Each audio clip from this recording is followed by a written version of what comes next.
राघव चड्ढा जो पहले जनता के मुद्दे उठाता था, अब देखना हिंदू खतरे में है, समझ रहे हैं, हिंदू को मुसलमान से खतरा है, हिंदू मुसलमान के खिलाफ बयानबाजी, अब यही इसका काम रहेगा। तो बंगले पर भी लिख गया पंजाब का गद्दार, समझ रहे हैं भाई। उसको तो ये सोचना चाहिए हरभजन सिंह को कि एक बीजेपी का कह रहा है कि केजरीवाल से हम इसलिए नाराज हैं जो आम आदमी पार्टी से ही गया है, कह रहा है कि क्योंकि उनका शीश महल था। मोदी जी तो सड़क पर फुटपाथ बनाकर झोपड़ी में रह रहे हैं, मोदी तो सड़क पर रह रहे हैं। और प्यारी एक बात मुझे बताइए, ईडी अब क्यों नहीं अशोक मित्तल पर छापा मार रही, आप मुझे बताइए। और जो है मैं पुलिस प्रशासन से नाराज हूं, अब मैं दाऊद इब्राहिम को ज्वाइन कर लूं। आप अगर अरविंद केजरीवाल से नाराज थे तो विपक्ष की और भी पार्टियां थी। मैं आपको बता दूं कि जो आदमी खुद सिम का जो है वो महीने का जो रिचार्ज है वो 28 से 30 दिन करवाने के लिए चला था, समझ रहे हैं, अब वो खुद पोर्ट हो गया है।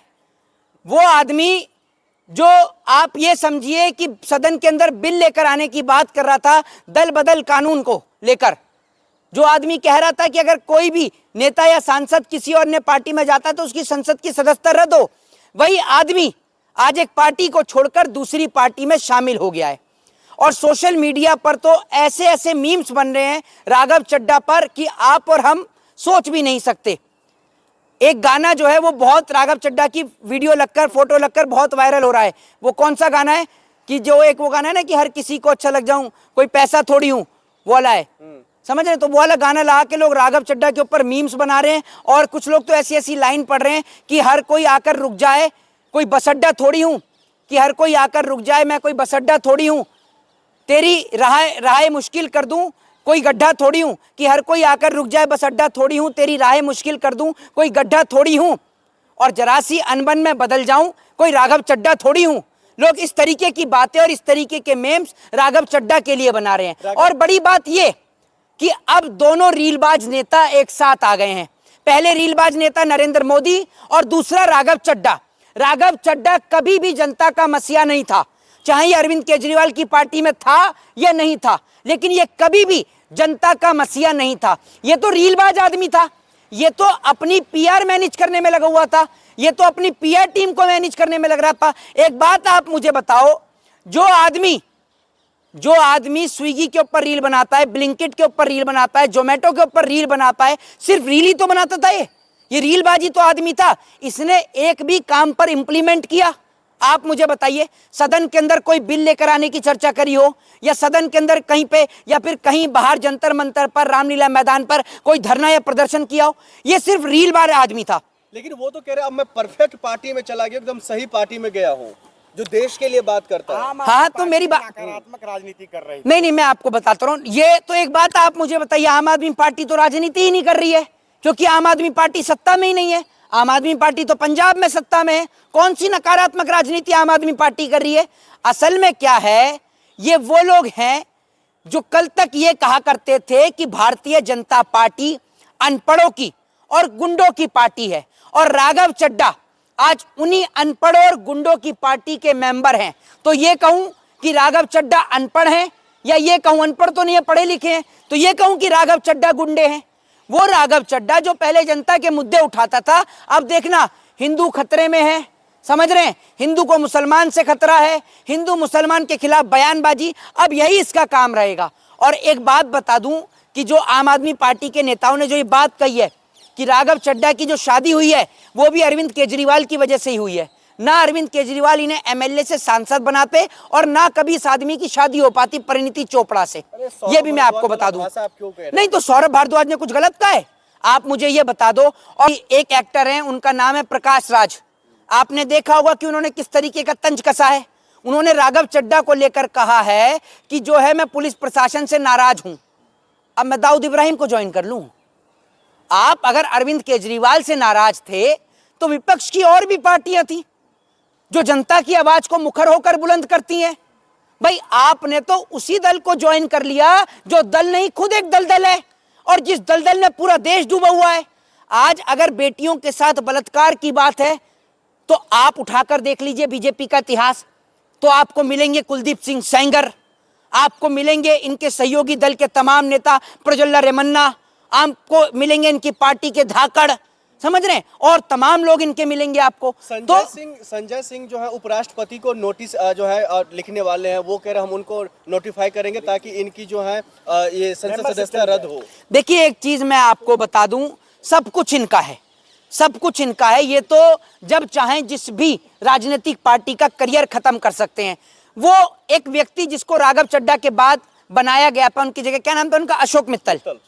अशोक मित्तल के ऊपर ईडी की रेड होती है और अशोक मित्तल भाजपा को ज्वाइन करते हैं। मैं पूछना चाहता हूं इन्फोर्समेंट डिपार्टमेंट से कि अब अशोक मित्तल के ऊपर ईडी की रेड क्यों नहीं हो रही, बताइए आप मुझे।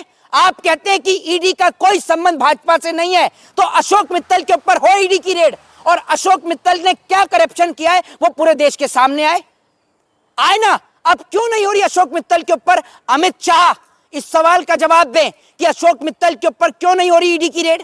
ये जो 7 सांसद है वो सीबीआई और ईडी से डर करके बीजेपी में गया, तो और किस लिए गए हैं, और किस लिए गए हैं? सबसे बढ़िया तरीका है इनके पास कि या तो प्यार से आ जाओ, नहीं तो सीबीआई और ईडी के जरिए बुलवाया जाएगा। मैं तो कहता हूं सबका नाम बदलते हैं, सबसे पहले ईडी का नाम बदलकर भारतीय जनता पार्टी कर दो, सबसे बढ़िया है। सबको समझ में तो आएगा कि बीजेपी लेकर आई है इनको अपनी पार्टी में। भाई एक बात मुझे बताइए, ईडी अब क्यों नहीं अशोक मित्तल पर छापा मार रही, आप मुझे बताइए। और इससे पहले और भी तमाम लोग हैं, और भी तमाम लोग हैं जिन्होंने भाजपा को ज्वाइन किया। ये देखते हो इनका असम का जो मुख्यमंत्री है, क्या नाम है इसका, हेमंता। ये हेमंता विश्वा शर्मा के ऊपर जब ये कांग्रेस की सरकार में था तो इसके ऊपर भ्रष्टाचार के आरोप थे। स्वास्थ्य मंत्रालय इसके पास था, हेल्थ मिनिस्ट्री में इसके ऊपर भ्रष्टाचार के आरोप थे। लेकिन जिस दिन इसने बीजेपी ज्वाइन करी उसके बाद आपने एक भी चर्चा इसके भ्रष्टाचार की नहीं सुनी होगी। अजीत पवार जो कि महाराष्ट्र से डिप्टी सीएम भी थे, आज इस दुनिया में नहीं है, उनके ऊपर आपको पता होगा ईडी की रेड हुई थी, उन्होंने बीजेपी को ज्वाइन किया, अब उनकी कोई भी चर्चा नहीं होती थी।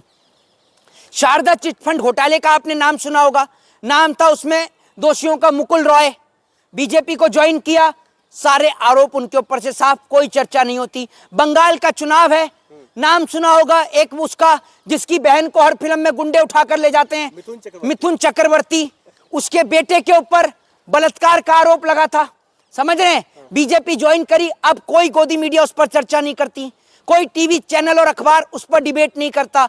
तो बीजेपी क्या करती है कि आ जाओ आप हमारी पार्टी में, क्योंकि ये दल नहीं दलदल है, और इस दलदल में गुंडे, मवाली, चोर, डकैत।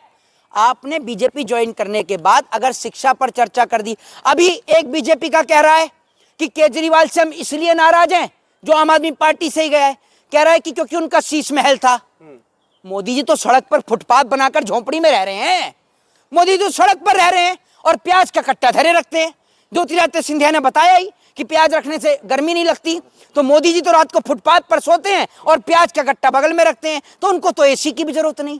मतलब किस तरीके की बेवकूफी वाली बातें कह रहे हैं कि भाई केजरीवाल शीश महल में रह रहे हैं, तो मोदी जी कहां रह रहे हैं, झोपड़पट्टी में, फुटपाथ पर रह रहे हैं, बताइए आप मुझे, आप सोचकर देखिए ना। और ये वही राघव चड्ढा है, अब तो चड्ढा नहीं, अब तो चड्डी हो गई आरएसएस की, समझ रहे हैं ना।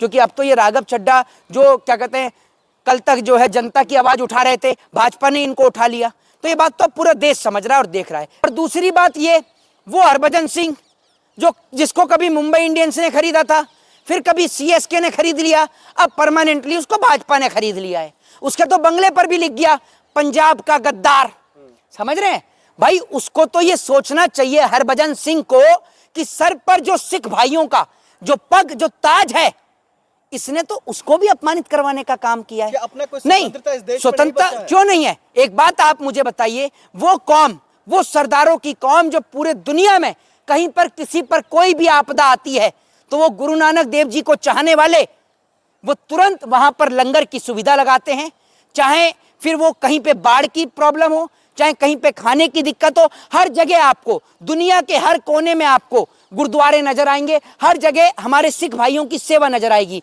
ये हरभजन सिंह भूल गया कि ये वही किसान आंदोलन था जो भाजपा की सरकार के राज में हुआ, जिसमें हमारे कई सौ किसान भाई शहीद हो गए। ये पंजाब की धरती से आता है और हमारे पंजाब के किसान भाई, हमारे हरियाणा के किसान भाई, हमारे उत्तर प्रदेश के किसान भाई, हमारे मध्य प्रदेश के किसान भाई इन्हीं दिल्ली की सड़कों पर और इन्हीं बॉर्डरों पर बैठे हुए थे। जहां पर आज ये सांसद बनकर हरभजन सिंह बैठा हुआ है। हरभजन सिंह को तो ये कह देना चाहिए कि वो सिख कौम से ही नहीं है, क्योंकि सिख कौम तो वो है जिनकी वजह से हिंदू धर्म जिंदा है।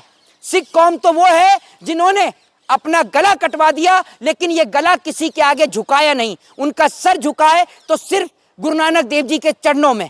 और ये वो आदमी है जो पता नहीं किससे डरकर बीजेपी ज्वाइन कर गया।